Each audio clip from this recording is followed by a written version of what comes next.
First of all, I'd like to express my gratitude to ICO, in particular to the Executive Director and to the Chairperson to inviting us here and to giving us the opportunity to present to you today. I'm here representing CFC. I'm afraid our Managing Director wasn't able to join us today. I do have big shoes to fill, I'm afraid, and I'll do my best to do so in the process. My job has been turned very easy by my previous colleagues and their presentations. A lot of what has been said already addressed a lot of the agricultural challenges and the lending landscape. So I'm thankful for that. As today's discussions call for, I'll be outlining how the CFC encourages its partners to effectively structure projects in order to obtain financing from us.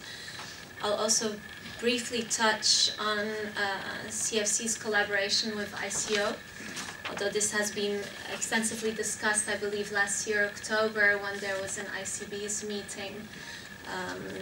So I'll look at that as well shortly. I won't repeat too much of what has been said, but it's good to see it on black and white as well. CFC is an international organization established under the auspices of the United Nations. We have our headquarters in Amsterdam, the Netherlands, and we've been in existence since 1989. We're supported by 102 member countries. It's a shared ownership, and each country holds part of the capital. We also have a lot of institutional members in our network, such as the EU and the Andean community, CARICOM, etc. I apologize for the small print. It always looks bigger on a computer screen than it does when we present it here. But this is just to reiterate that we have a large and long list of partners with various experiences. This ranges from impact investment funds to charity foundations, non-profit organizations, and the private sector. The core values of CFC are very straightforward. Our goal are fair benefits from commodity production and trade to all. We aim to address the vulnerability of poor participants of community value chains, in particular the exposure to volatility and their capacity to cope. CFC has quite an extensive technical competence in commodity sector with 25 years of project experience. We've financed about 390 projects, totaling about 785 million. It is significantly smaller than some of my colleagues' portfolios. Nevertheless, we're still, with our small team, quite proud of this achievement. With regards to coffee projects, we financed about 40 with a total cost of 109 million US dollars, of which 53 million has been financed by the CFC. I won't repeat what my colleague from the World Bank has discussed this morning, but this is also a common slide amongst all of us. Just highlights how commodity production in developing countries is heavily concentrated at the bottom of the social pyramids. And we primarily target the incomes of the poorest and most vulnerable people, so really the fourth tier that you can see on the slides. Just like USAID also touched upon, we have a value chain approach. The idea is that we identify the chain actors and we try to understand the opportunities and obstacles in specific commodity value chains that will lead to the identification of solutions. So the idea is that by analyzing these, we can also come up with suggestions and support for value chain development. The idea here as well is that the distribution of the income generated of this of these projects are also distributed amongst the value chain and not to a specific well, player in that value chain. CFC project intervention areas, well, typically we like to call it, well, the very common term from field to fork along the complete value chain. The improvement of competitiveness of commodities and enhancing the cost effectiveness of commodity production through new technologies, appropriate inputs, higher quality seeds and planting materials, but also reduction of waste. Also look at the expansion of processing of primary products through product differentiation and value addition. We look at the diversification when it's needed, so increasing the earnings and or reducing the dependency on single commodities. So often when we finance a coffee project, it's not only coffee, we also encourage diversification. Also look at risk management, which is a bit in line, and commodity finance. We get about 300 projects a year. Not all of them are goods. We're still trying. It's an ongoing process to attract the right type of projects that are well structured. That's also why we're here today. It's to try and guide partners to really give us or submit proposals that are good but also reflect well on paper, and I think that's a big challenge, and this is also one of, we believe, the key areas where ICO is a key partner to ensure that good projects are translated into good proposals. Target projects that we look at are typically innovative, commercially viable, sustainable, scalable, and we expect these projects to have a broad developmental impact on stakeholders of commodity value chains. So again, to risk of repeating myself, we always look at the big picture and how these benefits are distributed equally amongst all the players. As it was already introduced, CFC started with grant financing, mostly. Now we can offer several windows of financial support. Our preference goes towards loans. We also do equity and returnable grants targeted towards for-profit organizations and social enterprises. It is a competitive bidding process, and we really look at projects that have a specific commodity interest.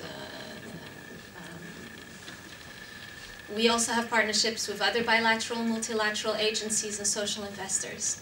But really the idea for us now, and moving away a bit from the grant financing, is that, and this is something that was initiated by our stakeholders, we're really looking at the recycling of funds and a wider use of loan finance. So a larger share of financial support in the form of loans is really our objective at this point.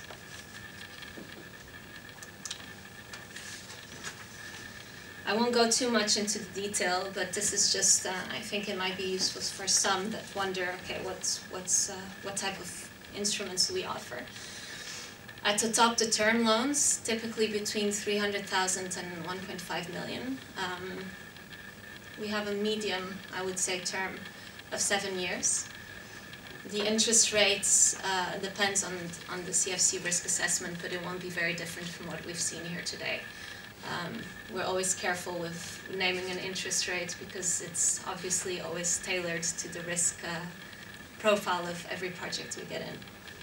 We also have minority participations in the capital of SME investment funds. This is something also quite new for us.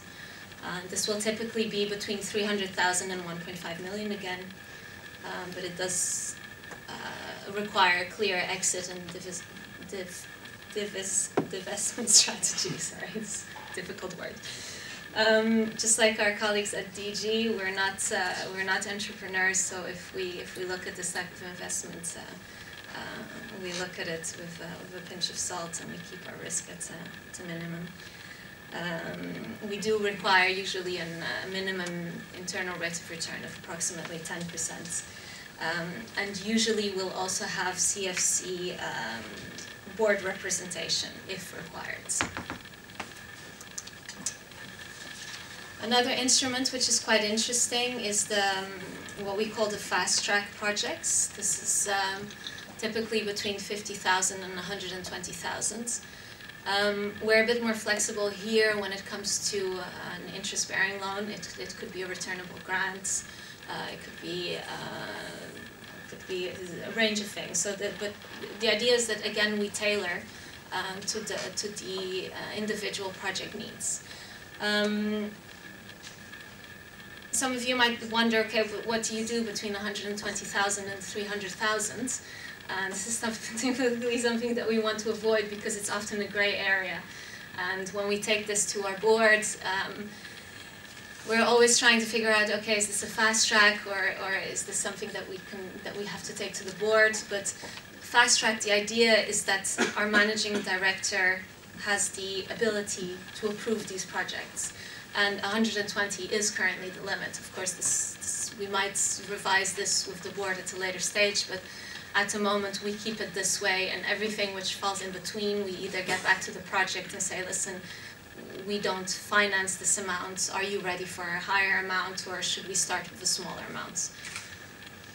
I think that's, in the fast track, usually these are activities which yield immediate results towards CFC objectives and or the development of innovative products and services in pre-commercial phase.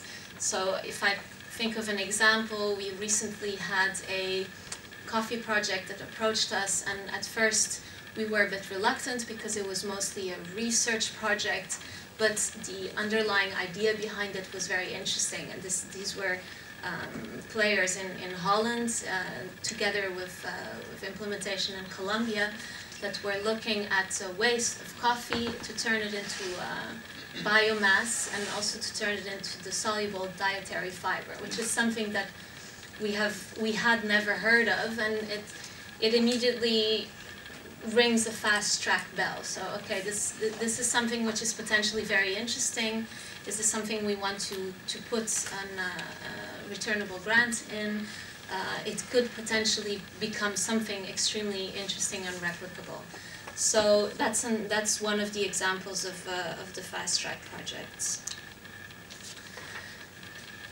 Who's eligible for CFC financing? Can be a range of partner institutions, from public to private, bilateral, multilateral development institutions, cooperatives, producer organizations, small and medium enterprises, processing and trading companies. We also finance, although not common, local financial intermediaries such as MFIs, with the condition that they're obviously involved in the commodity development or have some kind of focus portfolio in a certain commodity. The application process, again, at the risk of becoming too technical, this is, I'll leave this. I mean, this is just to show you the ICB review, and in our case, in the coffee case, ICO, is something which is now optional. It used to be necessary, but we've now agreed that this is optional. So projects can come to us towards ICO, or they can come to us directly. If they come to us via ICO, we usually give preliminary comments back to ICO, if applicable, and see if then we get an improved project out of that. Once the CFC Secretariat, so where we work in Amsterdam, has reviewed the initial projects, and this is what I'm talking about, the 300 projects, we will select a few to present to our consultative committee. And after the consultative committee, they will be further worked upon. Typically, we'll do a due diligence, we'll look more in detail at the financial analysis, at the impact indicators, etc., and we will present it to the executive boards. Unfortunately, we do not have the capacity to answer to every single project from the 300 and tell them why they haven't been accepted through the first round. We'd love to do that. We do get the request often, why did it not go through, but we just simply do not have the capacity to answer 300 projects why they didn't get through to the CC phase.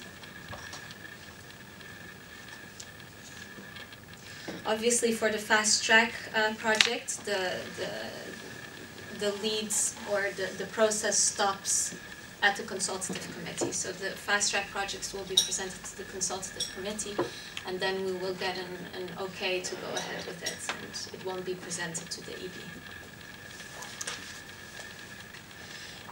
The information and documentation needed, well, obviously a completed application form. We do encourage a business plan if available. It's not a must. The application needs to clearly state the expected impacts. This shows that impact and social impact remains key despite our move towards loan financing. This is all in view of sustainability. So when we get a project, it's very important for us that it clearly states the impacts at social level, at environmental level, but also at the financial level.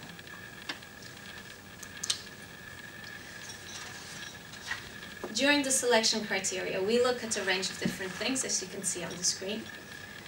I do want to emphasize the quality of the proposal, which is here listed as last. It seems a little bit superfluous. It's like saying judging a book by its cover. But in essence, if you get this amount of projects in, the good projects and the good proposals will stand out. And these are the ones that will most likely then be further on presented to the CC. With that being said, the list of criteria here is something that we look quickly through our first revision if the project in front of us satisfies all of these selection criteria. 1 or 2 or 3 might miss as long as the other ones are very strong, but this is kind of our rule of thumb on how we look at projects. Practical, again, and this is almost the end of the presentation, the upcoming call for proposals, so that's how we work. We have an open call for proposals. We invite projects to be submitted during that time. We're currently amending the call for proposals. This is a work in progress. This has to do with how can we attract better projects, how can we already do an initial filtering from the onset. We'll also be discussing with ICO on ways that we can improve that. They'll be available on the CFC website. So I'm talking about the 6th call for proposal as of beginning of March. So anytime now, the 6th call for proposal will be out there. And the deadlines for submission of applications for this round will be the 30th of April. The screening of proposals will probably be completed by May 2015. So in that sense, this forum comes at an excellent time for CFC. All of what I've explained today, selection criteria, etc., is also listed in detail in the call for proposal and application form. So we really hope that if potential project partners go through the call for proposals and application forms, that they get a good idea of what's being asked from them.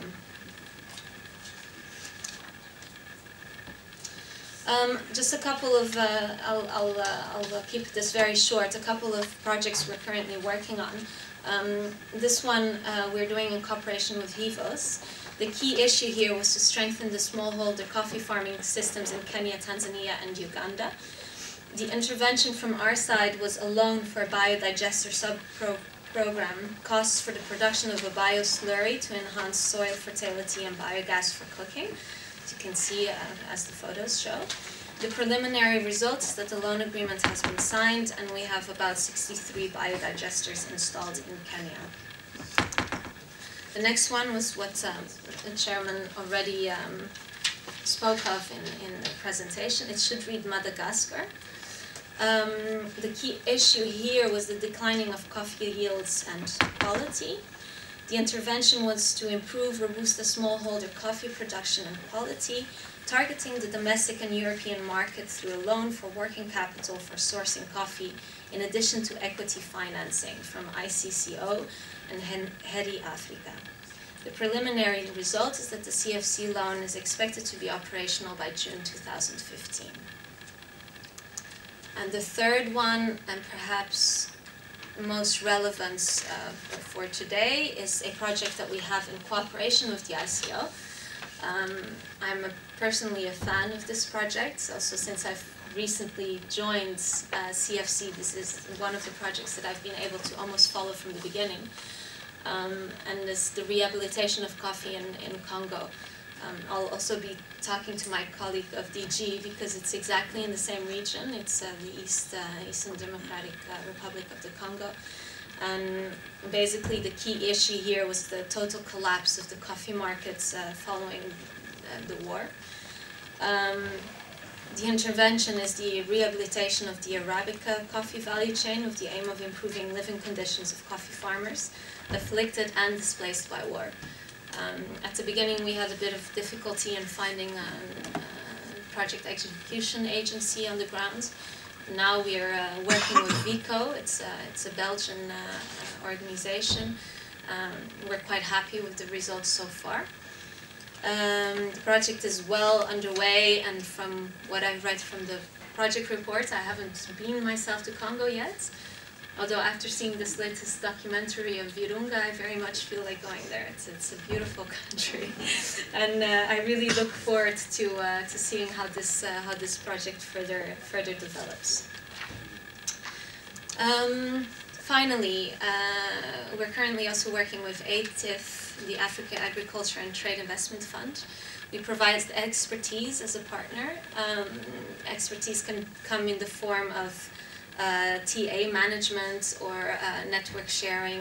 So this is also one of the investment options that we have within CFC. The flow of resources, well, finance will go where it is needed. Coffee sector in CFC is one of the sectors. It's not the only one, and therefore it's competing with other sectors for finance. Securing good quality produce from smallholder farmers is not a choice but an imperative. And both ends of the value chain, so the producers and the coffee processors, are in it for the long term. You can find more information on our websites. Also, I encourage, for those that wish to submit proposals, we have a list of projects on our websites. You can look at the current status, you can look at technical reports. I just spoke this morning with my colleague, Mr. Soudieu, about a coffee project that recently finished and was completed that has very, very good results on the coffee leaf or coffee rust. And this is something which we'll likely look into further if we can publish this and make it available for the benefit of all, to see how that can further contribute towards the fight of this disease. With that said, I think that's the end. Yes, that's the end of my presentation. Again, thank you so much for your attention, and I'll be happy to answer all your questions.